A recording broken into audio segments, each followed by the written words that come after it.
Welcome. I'm Kathleen. And I'm Di. This is our series on mindful loving. It's a series based on loving, based on our book, Mindful Loving, A Guide to Loving with Passion and Purpose. Mindful loving is about paying attention. It's about setting the intention to be present, to be thoughtful about what we say and what we do, and be open to loving and being loved.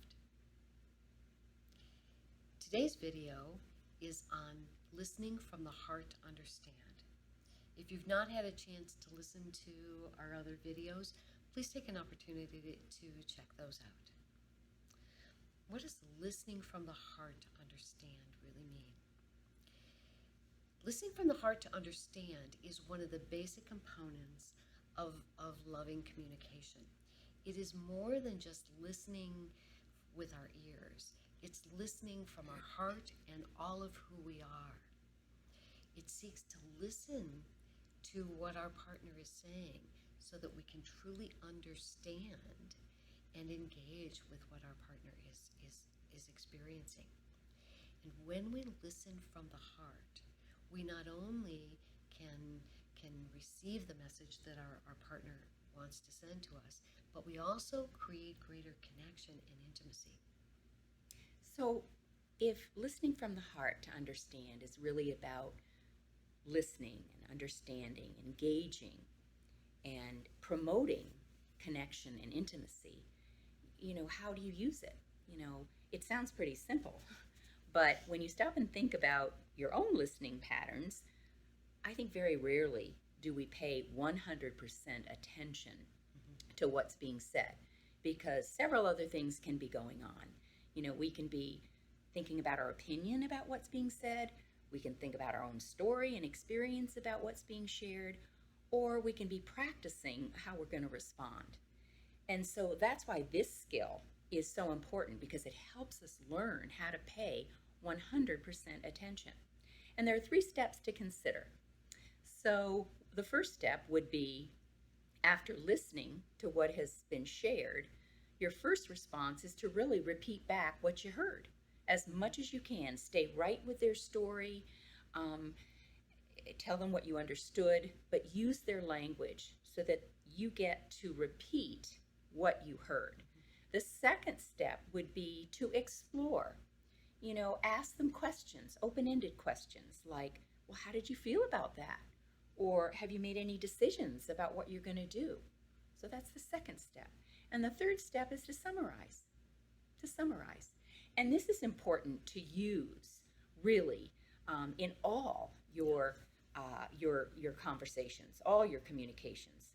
But it's especially important to use when it's a difficult communication, when somebody brings something to you and it's about you or it's about your relationship. And that's hard to do.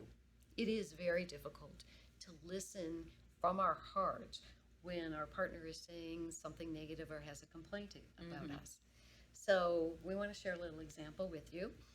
Joe has a complaint. He has a concern with Mary. And so I'll be Joe. And I'll be Mary. Okay. So Joe starts by asking, I have something important I want to talk to you about. Is now a good time? Yeah, what's up? Well, I'm really hurt and upset with you. I was looking forward to us going out to dinner together, and really disappointed and hurt when I heard that you had invited Tom and Nancy to join us. When you invite other people to join us on our dates, I worry that maybe you don't want to spend time alone with me. And so it really does hurt my feelings. I am so sorry. It never even occurred to me. And so what you're saying is you really felt hurt when I included other people, and that's making you begin to believe that I don't even want to spend time alone with you. That's right. Yeah. Right. We are so busy, and it's so much going on. I value our time together, and I really want us to spend time alone. I enjoy our friends, but I would love to make sure that we do spend time alone together. I appreciate your bringing this to my attention, because I first want you to know that I do want to spend alone time with you. And I think it'd be an easy fix if I just postponed getting together with them, and this month we spend our time just together. Thank you. Does that Thank work? you for listening. Okay. I appreciate that. Yeah. So obviously, it is a much easier conversation when the speaker, like Joe, can speak in I messages. There are times, though, when this doesn't happen.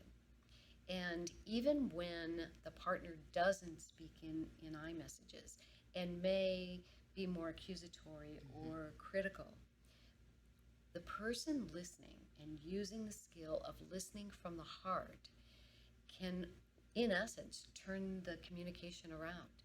Listening from the heart has the effect of neutralizing negativity in any communication. It's kind of human nature that we do want to become defensive when another person has a complaint against us. It takes practice, though, to be mindful and to move that criticism away and to not defend ourselves or explain ourselves and truly set the intention to listen from the heart, to understand. Because using this skill has a profound effect on you and on your partner.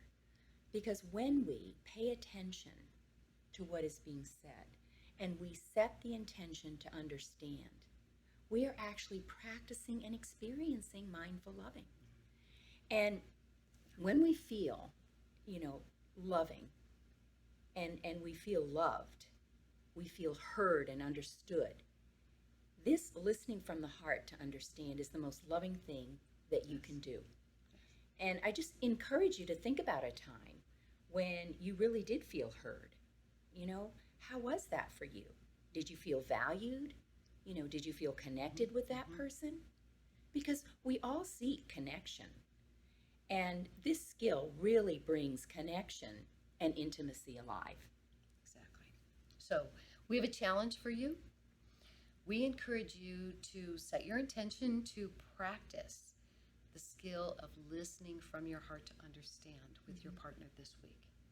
Think about some times, talk to your partner, and choose some situations where you can practice using the 3 steps to repeat what you heard, to explore in depth to make sure that you really do understand what your partner is saying, and then summarize what you heard. It's better to start with some easy ones, not heavily emotionally charged situations, although those will work, but give yourself some opportunity to practice. So our challenge is take this week and really practice the skill of listening from the heart to understand. Thank you so much for joining us today. We have enjoyed your comments and your questions. We want to address those in the series that are coming up next time. And really, hope that you will accept our challenge and to build this new skill into your own mindful loving relationship. So until next time, may mindful loving be practiced in all your relationships. Take care.